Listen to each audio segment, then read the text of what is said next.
Good afternoon, everyone. My name's Louise Mooney and I work with Oxfam Australia.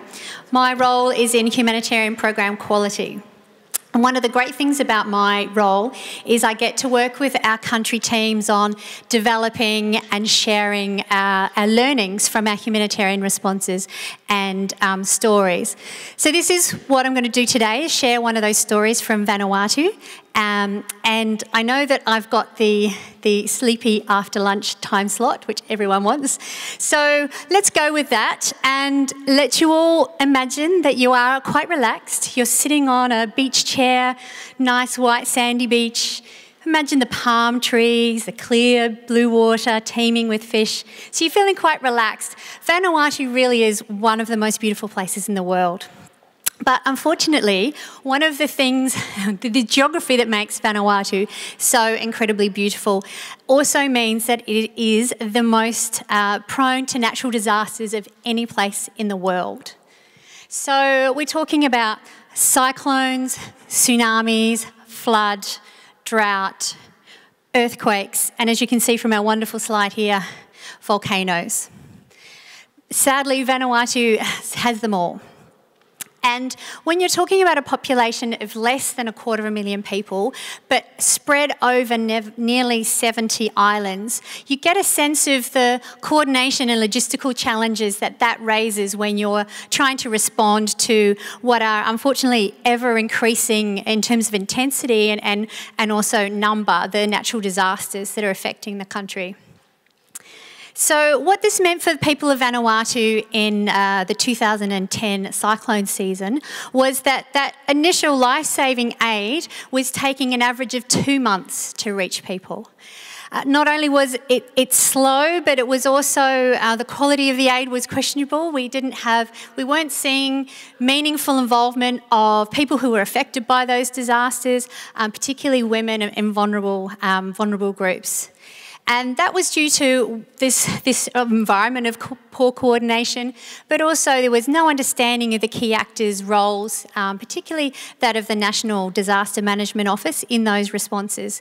And the good thing was that this proved to be a flashpoint in Vanuatu, where the key stakeholders all came together and said, this result is unacceptable for our humanitarian responses. So there was across the board agreement of that. We might change the slide now, and the quotes get a bit more cheery. So the Vanuatu Humanitarian team was thus born. This is supported by Oxfam and with funding from ECHO, and it really had that across the board buy-in from all the key stakeholders, particularly government and NGOs. And in an evaluation that was done of the VHT, Vanuatu Humanitarian Team, late last year, this was considered one of the key elements for the success of the VHT, the fact that there was this across-the-board buy-in, which we talked a little bit about this morning in the earlier sessions as well. So what I'll do is talk a little bit about the structure of the VHT. So the VHT was developed with a coordinator who facilitates negotiations and discussions between all of the key actors.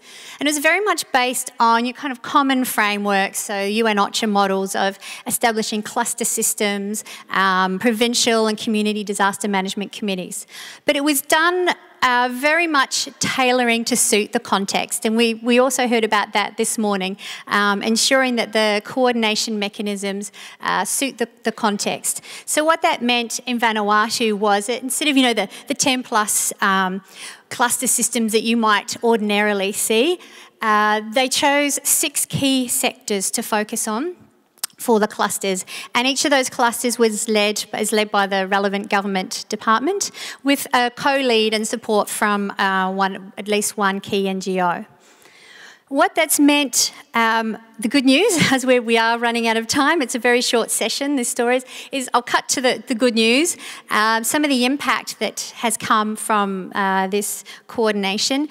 What we're seeing now, if we contrast 2010, as I mentioned earlier when I started this talk, was looking at 2 months response time.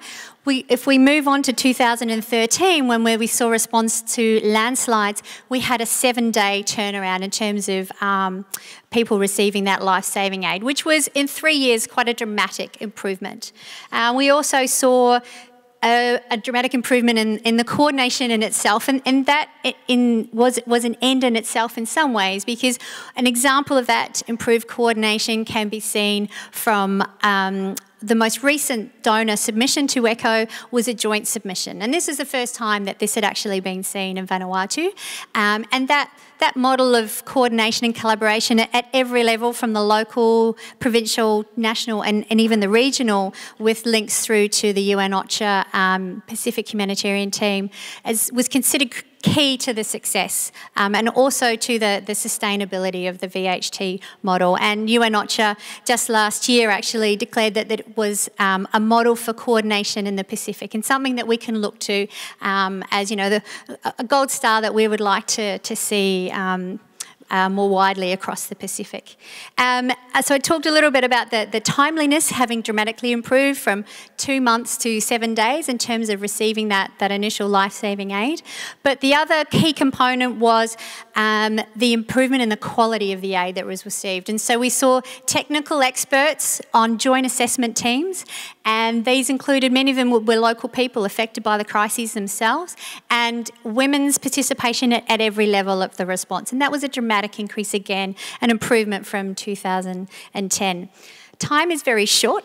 This is just a very brief overview. There's obviously a lot more to this story than some pictures of volcanoes. I think we've got one last slide to finish on. But I'm happy to talk further with anyone who would like to know more. I've also got some learning notes that we put together from the evaluation we conducted last year, and I'll leave that on my colleague's Oxfam stall in the Agora section. But thank you very much for your attention and time.